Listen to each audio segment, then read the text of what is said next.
Salut à tous, j'espère que vous allez bien. On se retrouve aujourd'hui dans une nouvelle vidéo. Aujourd'hui on va parler d'un sujet qui m'a pas mal été demandé sur Instagram, notamment quand j'ai fait des avant-après de Sapristi. Donc aujourd'hui on va parler de son évolution physique depuis la reprise post-poulinage. Donc poulinage qui s'est passé l'année dernière le 28 mars 2020. Sapristi a repris le travail sérieux, on va dire au 1er janvier de cette année, parce que on a été confinés assez tôt cette année. Enfin l'année dernière du moins, on a été confinés à partir d'octobre si je ne dis pas de bêtises. Et en fait j'ai sevré Mistral gagnant fin septembre, donc à ces 6 mois. Tout simplement parce que la lactation tirait trop sur Sapristi. Juste avant l'hiver, c'était pas possible de la laisser plus longtemps. Au niveau de l'hiver, ça aurait été très compliqué après au niveau de son poids et de sa santé. Donc je ne voulais pas entamer son capital santé, malgré que la ration lui soit adaptée, et je vais vous en reparler après. Donc voilà. Donc du coup Sapristi a repris le boulot à partir du 1er janvier. Et du moment où on a sevré Mistral gagnant jusqu'au 1er janvier, on n'a clairement pas fait grand chose. Pour vous donner le rythme à peu près, on a fait une balade et une séance de plat et une longe dans la semaine, sachant que je fais jamais des séances d'1 heure. En général ça fait 30 minutes au grand maximum. C'était vraiment très peu. J'ai fait 2 ou 3 cours avant le 1er janvier seulement. Donc je considère pas qu'elle ait repris le sport à ce moment-là. Il faut savoir une chose, c'est que Sapristi, l'hiver, ça la réussit très peu en général. Ça lui tire beaucoup sur le poids tout simplement. Et il faut savoir que Sapristi, donc elle est suivie régulièrement par un vétérinaire, un ostéopathe, un maréchal, un dentiste, tout ce que vous voulez. Et Sapristi est à jour d'absolument tout ce qui est possible. D'ailleurs à chaque fois on me fait remarquer que en fait ça va, elle est bien à jour. Bien évidemment Sapristi est à jour de ses vermifuges également. Au niveau de son alimentation, Sapristi mange un mélange de Fiber Sport de chez Equideos, donc qui est un aliment pour les chevaux de sport, ainsi que de l'orge et que du maïs en petite quantité. L'hiver seulement, je ne lui en donne pas l'été, elle n'en a pas besoin puisque ça tire forcément moins sur la couenne. Également elle a un CMV, donc il s'agit de l'Oligovit de chez Reverdy, donc c'est assez commun, en général il y en a beaucoup qui donnent ça en CMV. Donc, au niveau de l'alimentation on était ok, au niveau de tout ce qui était à jour de la jument on était ok également. Mais voilà, comme je vous le dis, Sapristi, l'hiver c'est très compliqué malgré tout. Elle perd de l'état, c'est compliqué de la faire reprendre et je vous cache pas que cet hiver j'étais pas bien par rapport à l'état de ma jument. J'avais vraiment mal au cœur quand je la voyais parce qu'elle était pas belle, elle était maigre, hein, faut le dire ce qui est, elle était maigre. Je l'ai déjà vue beaucoup plus maigre que ça malgré tout, mais j'avais mal au cœur parce que je me suis dit que en fait je mets en œuvre beaucoup de choses et ma jument ne grossit pas, elle peine vraiment à reprendre de l'état. Elle mangeait de l'herbe à volonté la journée parce qu'ils étaient au pré, et la nuit ils étaient au foin à volonté. Je pouvais vraiment malheureusement rien faire de plus, et j'en ai parlé sur Instagram et vous savez à quel point ça me fait mal au cœur de tout faire et de voir quand même ma jument qui peine à reprendre de l'état derrière. Donc bien évidemment aujourd'hui si je vous fais cette vidéo c'est parce que j'ai réussi à me sortir entre parenthèses de cette mauvaise passe avec Sapristi. Au niveau de son poids elle est très bien à l'heure actuelle. Donc du coup je vais vous donner aujourd'hui les petites méthodes que j'ai utilisées à droite à gauche pour faire reprendre de l'état à Sapristi. Il faut savoir que c'est quelque chose qui est très long. Là moi je vous parle de ça, la jument elle était maigre au mois de janvier et ça a pris du temps avant qu'elle commence à se remuscler correctement, à ressembler à quelque chose, à reprendre du gras bien entendu, parce que le muscle c'est bien mais il faut quand même aussi du gras, il faut un petit peu de réserve. Il faut quand même s'il en faut pas en surplus, il en faut quand même un petit peu. Donc du coup bien évidemment on commence par la base. Comme je vous l'ai dit, c'est hyper important d'avoir un cheval à jour de tout, notamment tout ce qui va être dentisterie et vermifuge. Alors les vers, c'est souvent une raison pour laquelle les chevaux, vous pouvez les voir, ils ont le ventre gonflé, les côtes un peu visibles, le poil un peu terne, etc. C'est l'une des premières causes de mortalité chez les poulains également. C'est pour ça que c'est hyper important d'être rigoureux quant à la vermifugation des poulains. Moi perso, il est très suivi, Mistral gagnant là-dessus. Sapristi également, donc Sapristi était à jour des vermifuges, elle n'avait pas de vers, enfin du moins elle n'était pas infestée de vers, puisqu'un taux de 0 n'est pas normal chez un cheval. On a quand même des parasites intestinaux, c'est normal d'en avoir, mais le taux 0 n'existe pas chez un cheval. Donc voilà, à ce niveau-là, c'est également hyper important d'être à jour au niveau dentisterie parce que les chevaux, si vous ne le savez pas, les dents poussent en continu et bah parfois les chevaux n'usent pas leurs dents correctement et on a ce qui se forme, ce qu'on appelle des surdents. On peut avoir également des abcès dans la bouche bien évidemment, des caries, etc. Donc moi Sapristi, elle voit le dentiste une fois par an. Alors souvent il ne pratique l'acte de dentisterie qu'une fois tous les 2 ans, mais on lui montre quand même tous les ans, dans le doute. Si jamais il y a une petite surdent qui juge à limer, et ben on va la faire. Donc voilà, à ce niveau là Sapristi était également impeccable. Je l'avais fait au mois de novembre, donc avant l'hiver, et le dentiste m'a dit que c'était nickel. Il y avait juste une petite surdent à limer mais que ça causait pas de douleur ou quoi que ce soit.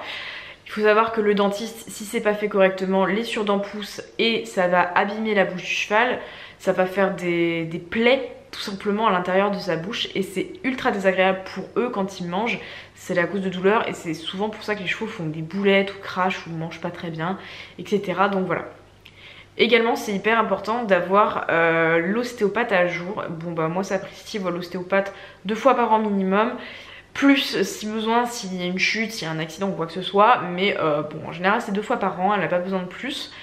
Et tout simplement bah, pour bien vérifier que la mâchoire, tout est ok, enfin surtout au niveau de la mâchoire, parce qu'elle c'est souvent à ce niveau-là qu'elle est un peu coincée au niveau des cervicales et tout, cervicales hautes, crâne, mâchoire, même si d'après mon ostéo ça vient pas de ma main, ça vient pas de mon matériel non plus, c'est comme ça. Également pour vérifier si au niveau viscéral tout est ok, c'est important que les organes fonctionnent et fassent leur rôle, parce que si un cheval mange mais qu'il n'assimile pas ce qu'il mange, vous pourrez lui donner toute la nourriture du monde, il va jamais grossir. Donc voilà, déjà on pose les choses au niveau des professionnels de santé, tout était ok pour que Sapristi aille bien, c'est hyper important. Ensuite au niveau de la nourriture, donc je vous ai expliqué ce que Sapristi mangeait. Donc Sapristi a une ration adaptée pour le sport, elle a, qui est vue par mon vétérinaire du coup, elle a également un CMV en plus parce que bah, tout simplement, notamment l'hiver, les minéraux sont pas hyper présents, l'herbe est pas d'hyper bonne qualité, on va pas se cacher, c'est pas l'herbe d'été. Hein. Ensuite elle a également foin à volonté la nuit au box et elle est à l'herbe à volonté la journée vu qu'ils sont au pré. Donc ça c'est l'hiver parce que l'été ils sont 24-24 au pré, donc ils se régulent tout seuls au niveau de la nourriture. Au niveau de l'herbe du moins. Donc voilà, au niveau de la nourriture, j'étais vraiment... Je ne pouvais pas donner plus tout simplement parce que lui donner plus ça aurait été faire un surplus d'apport et elle l'aurait pas assimilé, donc ça aurait servi à rien, à part provoquer des problèmes genre coliques. Ça aurait été complètement contre-performant on va dire. Donc voilà, au niveau alimentation, il faut également savoir qu'un cheval c'est quand même fait pour, entre parenthèses, manger toute la journée. Donc c'est vrai que les personnes qui donnent 2 rations de foin par jour, si le cheval se retrouve à manger rien du tout pendant 4 heures, disons dans le cas où la quantité de foin ne couvre pas toute la journée, bah le problème c'est que ça peut faire des ulcères au niveau de l'estomac et c'est pas terrible. Alors bien évidemment il y a des cas où il y a des chevaux qui sont en fourbure etc, où c'est difficile à gérer. Maintenant on a des techniques de slow feeder avec les filets à foin qui sont adaptés, où il n'y a pas de nœuds pour éviter d'abîmer les dents, ou des pâtures où l'herbe est très très pauvre etc. Mais ça c'est un autre sujet. Donc voilà, pour moi le fait qu'un cheval puisse manger à volonté en continu si c'est possible, c'est vraiment l'idéal. Je suis pas trop fan du fait de rationner. Au niveau des rations, moi Sapristi, des compléments, elle a 2 rations par jour. Je peux pas lui donner 3 rations, même si c'est l'idéal de fractionner ces rations là, puisque ça évite d'avoir un trop grand apport en une seule fois. Et le problème c'est que moi je travaille à 35 km de mes chevaux, donc malheureusement je ne peux pas revenir le midi, repartir sachant que j'ai qu'une demi-heure de pause. Je peux pas faire l'aller-retour et j'ai personne pour la nourrir le midi. Donc voilà, c'est pour ça qu'elle a que 2 rations dans la journée, même si l'idéal ce serait 3. Et plus la nourriture à côté, foin, herbe à volonté, mais bon, on n'est pas dans ce cas. Ensuite, il faut savoir donc, en janvier, j'ai recommencé à prendre des cours de manière plus régulière au centre équestre. Tout simplement parce qu'on en a eu enfin fini avec ces foutus confinements. Enfin du moins on pouvait quand même aller se déplacer pour aller monter à cheval et faire du sport. C'était quand même pas trop mal. Donc moi j'y allais 2 fois par semaine, voire 3 fois. Parfois je prenais 3 cours. Donc je prenais un cours de plat et un cours de mécanisation. Donc c'est pareil, il faut savoir qu'on ne forçait pas non plus au niveau du rythme de travail de la jument. Parce que certes je faisais 2 heures de cours, mais dans les 2 heures il y avait quand même des pauses. Ensuite le reste de la semaine on alterne avec souvent une séance de longe, une séance de plat et une séance en extérieur. Donc souvent un trotting tout simplement, un peu de terrain varié, etc. Voilà, qu'elle puisse aérer la tête, etc. Souvent mes séances ne font pas 1 heure, mis à part en cours, mais parce que voilà, c'est les cours qui veulent ça, parce qu'en cours on fait des pauses, parce qu'on est plusieurs, etc. Mais sinon, en général, mes séances font 20 pour les longes et 30 minutes pour les séances autres, type plat ou extérieur. Je ne dépasse rarement les 40 minutes. 40 minutes, c'est vraiment beaucoup pour moi déjà. Entre parenthèses, bien évidemment, mais quand vous bossez, vous faites pas forcément des pauses de 20 minutes. Bon, bah voilà. Ça monte assez vite, donc on va dire que moi, mes séances font en général 35 minutes, tout au plus. Donc voilà pour le côté travail, planning. Le reste de la semaine, bah, Sapristi fait repos en général, elle fait 2 jours de repos par semaine. Et sinon, je me suis aidée de 3 produits dont je vais vous parler tout de suite. Donc le premier produit que j'ai utilisé en complément, donc c'est un complément alimentaire pour favoriser la prise de muscles, c'est l'Eki Protémix que vous pouvez retrouver chez Esk Laboratoire. Donc c'est une marque de produits de soins d'alimentation. Donc c'est un produit qui favorise la prise de masse musculaire. Donc j'ai utilisé d'abord ce premier produit. Je vous avais d'ailleurs parlé sur Instagram quels étaient les produits que vous utilisiez pour la prise de masse musculaire et graisseuse. Donc on m'a beaucoup parlé de celui-ci, donc j'en ai pris. J'étais très contente parce que déjà Sapristi le prenait très très bien, il était très appétant. Un pot dure 15 jours je crois. Donc ça a été très très bien pris par Sapristi. J'ai rapidement vu la différence malgré tout. Au bout de 10 jours, je voyais tout de suite vraiment la prise de masse qui arrivait. Enfin franchement, ça a été un produit qui a été très très efficace. Ensuite, j'ai utilisé à la suite, pour éviter de surcharger son organisme, le tourteau de soja, toujours de chez ESC Laboratoire ou ESC Laboratoire, suivant comment vous le dites. Donc j'avais pris un pot de 7,5 kg je crois, qui m'a duré 2 mois. 2 mois et demi. Donc c'est pareil, le tourteau de soja c'est surtout utilisé pour la prise de masse graisseuse musculaire. Ça fait un bon apport supplémentaire, donc il faut en apporter très très peu. Je crois que c'était maximum 50 grammes par jour. Donc moi j'étais toujours en dessous parce que Sapristi c'est une petite jument qui fait pas un poids exceptionnel. Donc je lui en mets pas trop parce qu'on peut pas lui donner la ration d'un cheval de 650 kg tout simplement. Donc je suis allée très très progressivement pour lui donner. Et pareil, c'est un produit qu'elle a tout de suite bien pris. Donc ça j'étais contente. Sapristi est très très difficile à nourrir comme jument parce qu'elle est hyper compliquée. Elle refuse la plupart des trucs qu'on lui donne. Si ça lui plaît pas, si ça lui revient pas, elle le mange pas. C'est pas du tout comme Mistral gagnant. Donc j'ai utilisé ce produit là.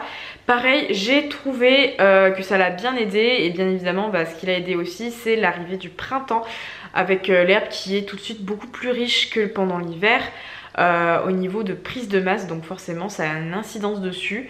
Donc voilà, ça j'étais très contente. Le tourteau de soja également, ça lui a permis de bien reprendre, de se remplumer un petit peu. Ça a duré pas mal sur la longueur, il y avait quand même 7,5 kg.